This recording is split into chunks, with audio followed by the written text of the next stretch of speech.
Hello बच्चों, तो स्वागत है आप लोगों के ब्रिलियंट कैरियर एकेडमी में।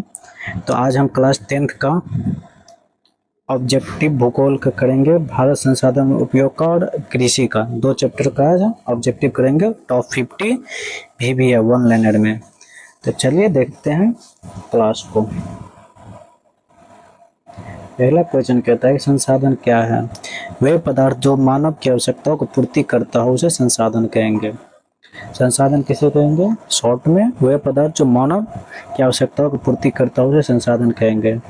संसाधनों का वर्गीकरण कितने आधारों पर किया गया है? और संसाधनों का वर्गीकरण 4 आधारों पर किया गया है। तो 4 आधार कौन कौन सा है? एक संसाधन को तो सबसे पहले दो भागों में बांटा गया है, प्राकृतिक और मानवीय। कौन है? प्राकृतिक और मानवीय। उसके बाद संसाधन को उत्पत्ति के आधार पर, और उसके बाद उपयोगिता के आधार पर, उसके बाद स्वामित्व के आधार पर बांटा गया है। तो उत्पत्ति के आधार पर जैव अजैव, और उपयोगिता के आधार पर नवीकरणीय अनवीकरणीय, और स्वामित्व के आधार पर 4 भागों में किया गया है। जो है आपको व्यक्तिगत, सामूहिक और राष्ट्रीय और अंतर्राष्ट्रीय संसाधन। ठीक। तो और थर्ड नंबर देखते हैं, नवीकरणीय संसाधन का उदाहरण क्या है। तो नवीकरणीय संसाधन का उदाहरण है सौर ऊर्जा, और अनवीकरणीय कोयला। तो नवीकरणीय संसाधन हम उसे कहेंगे जिसको हम बार बार उपयोग कर सकते हैं, बार बार यूज में ला सकते हैं। अनवीकरणीय संसाधन हम उसे कहेंगे जिसको हम एक बार उपयोग करने के बाद समाप्त हो जाए, उसे अनवीकरणीय संसाधन कहते हैं, जैसे कोयला। जैव संसाधन का उदाहरण क्या है? वन जैव संसाधन, जो चीज हम जीवित वस्तु या जीवित प्राणी से प्राप्त करेंगे वो चीज जैव संसाधन होगा। और अजैव, जो चीज हम निर्जीव वस्तु से प्राप्त करेंगे जैसे खनिज, वो अजैव संसाधन होगा। इससे आगे देखते हैं, संभावी संसाधन किसे कहेंगे? संभावी। चलो, तो संभावी संसाधन कहेंगे जिनका उपयोग भविष्य में किया जा सके। संभावी का मतलब यही होता है संभावित संसाधन। संभावित संसाधन वही जिसका उपयोग हम भविष्य के लिए कर सकते हैं, जो भविष्य में हम उपयोग कर सकते हैं, जो हमको पता है कि हम लोग थे। संभावित संसाधन, संभावित संसाधन जिनका उपयोग भविष्य के लिए हम कर सकते हैं उसे संभावित संसाधन कहते हैं, भविष्य में किया जा सके। संभावना है कि हम इसको भविष्य में उपयोग कर सकेंगे, वही है संभावित संसाधन। दूसरा है वास्तविक संसाधन किसे कहेंगे? जिनका सर्वेक्षण कर उपयोग किया जा सके। सर्वेक्षण कर मतलब उसको खोज कर हम उपयोग करेंगे, तो वह है वास्तविक संसाधन। ठीक, उसे हम कहेंगे वास्तविक संसाधन। और आगे चलते हैं, संसाधन संरक्षण की अवधारणा किसने दी थी? संसाधन संरक्षण की अवधारणा महात्मा गांधी ने दी थी। संसाधन संरक्षण की अवधारणा महात्मा गांधी ने दी थी। सतत विकास क्या है? सतत विकास का उद्देश्य क्या है? तो वर्तमान आवश्यकताओं को पूर्ति करते हुए भविष्य की आवश्यकताओं को सुरक्षित रखती है, उसे ही सतत विकास कहते हैं। सतत विकास वर्तमान आवश्यकता, जैसे कि अभी जो चीज़ का आवश्यकता है उस चीज़ को पूरा करते हुए और उसको भविष्य में भी उपयोग करे वो चीज़ को, वही है सतत विकास, सस्टेनेबल डेवलपमेंट उद्देश्य। ठीक है। 11 नंबर देखते हैं, संसाधन नियोजन के कितने चरण है? संसाधन नियोजन के 3 चरण हैं। भारत में प्रथम संसाधन सर्वेक्षण कब हुआ था? 1952 में हुआ था। ये सब ऑब्जेक्टिव में आएगा। भूमि क्षरण का प्रमुख कारण क्या है? वो है वनों की कटाई। भूमि क्षरण, वनों की कटाई, जहाँ घास को चढ़ा देना मनुष्यों के द्वारा, वो सब भूमि क्षरण है, भूमि क्षरण है, वनों की कटाई। सीढ़ीदार खेती किस समस्या को रोकती है? मृदा अपरदन का, मृदा होगा, मुद्दा नहीं, मृदा अपरदन। सीढ़ीदार जो खेती होता है पहाड़ों में होता है, सीढ़ीदार खेती। अगर सीढ़ीदार खेती नहीं करेगा पहाड़ों में तो मिट्टी, जब बारिश होगा तो मिट्टी को लेके धीरे धीरे उस समतल भूमि के ओर आ जाएगा, इससे मृदा अपरदन होता है। काली मिट्टी किस समस्या के लिए, काली मिट्टी किस फसल के लिए उपयुक्त है? तो काली मिट्टी कपास के लिए उपयुक्त है, आप लोगों को थ्योरी क्लास में बताए थे। लाल मिट्टी का रंग किसके कारण होता है? लाल मिट्टी का रंग लाल किसके कारण होता है? वो लॉ एक्स। कौन है? Law x. जलोढ़ मिट्टी सबसे अधिक कहाँ पाई जाती है? तो उत्तरी मैदान में। जलोढ़ मिट्टी सबसे अधिक पाई जाती है उत्तरी मैदान में। 18 नंबर कहता है कि लेटराइट मिट्टी किन क्षेत्रों में मिलती है। लेटराइट मिट्टी ये अधिक वर्षा वाले क्षेत्रों में मिलता है। किस क्षेत्र में? अधिक वर्षा वाले क्षेत्रों में। और देखते हैं 19 नंबर, कृषि किस प्रकार की आर्थिक गतिविधि है?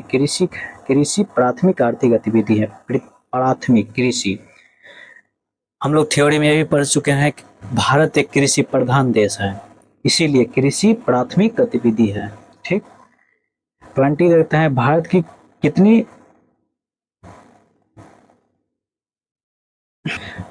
कितनी प्रतिशत है जनसंख्या कृषि पर निर्भर है? वो है लगभग लिख दिया है, लगभग 50% से अधिक। भारत की कितने प्रतिशत जनसंख्या कृषि पर निर्भर है? 50% से अधिक। चलिए आगे देखते हैं। 21 नंबर, खरीफ फसल कब बोई जाती है? जून जुलाई में। खरीफ फसल जून जुलाई में। खरीफ फसल कौन कौन है? धान, मक्का, सब खरीफ फसल है। जून जुलाई में बोते हैं, उसको सितंबर से अक्टूबर के बीच काट लिया जाता है। खरीफ फसल का उदाहरण धान, और हम थ्योरी क्लास में बताए हैं, आप लोग थ्योरी वीडियो देख लीजिए जाके। रबी फसलें कब बोई जाती है? रबी फसलें अक्टूबर और नवंबर में बोई जाती है, और मार्च और फरवरी मार्च और में काट लिया जाता है। रबी फसल का उदाहरण गेहूँ। जायद फसल कब बोया जाता है? जायद फसल मार्च और जून के बीच उगाया जाता है। मार्च और जून के बीच। ठीक। आगे देखते हैं 26 नंबर क्वेश्चन, जायद फसल का उदाहरण क्या है? वो है तरबूज। खरबूज ये सब जायद फसल का उदाहरण है, जो कि मार्च जून के बीच बोया जाता है। मार्च और जून से बीच में जायद फसल उसको हम कहते हैं जिसका बुआई आपको फरवरी, जब गेहूं और कटता है उस बीच में होता है। रबी, खरीफ और रबी फसल के बीच बोया जाता है, और जून और जुलाई में काटा जाता है। ठीक। मार्च से लेके जून तक में काटा जाता है, बोया भी जाता है तरबूज। भारत की मुख्य खाद्यान्न फसल कौन सी है? वो है धान। मुख्य खाद्यान्न फसल, खाने वाला फसल धान, जिसे चावल निकलता है। 28 नंबर कहता है कि धान की खेती के लिए आदर्श तापमान कितना होना चाहिए? वो है 25 डिग्री सेल्सियस। ये हम थ्योरी में पढ़वाए थे, 25 डिग्री सेल्सियस होना चाहिए। गेहूं को 10 डिग्री से 15 डिग्री सेल्सियस होना चाहिए, अभी हम थ्योरी क्लास में बताए थे। धान का भारत में सबसे अग्रणी उत्पादक राज्य कौन सा है? पश्चिम बंगाल। और गेहूं का होगा उत्तर प्रदेश। 29 है, गेहूं को खेती के लिए 10 से 15। भारत में गेहूं का प्रमुख उत्पादक राज्य देखिए उत्तर प्रदेश है। चाय उत्पादन में भारत का अग्रणी राज्य असम है। ठीक। चाय उत्पादन में भारत का अग्रणी राज्य असम।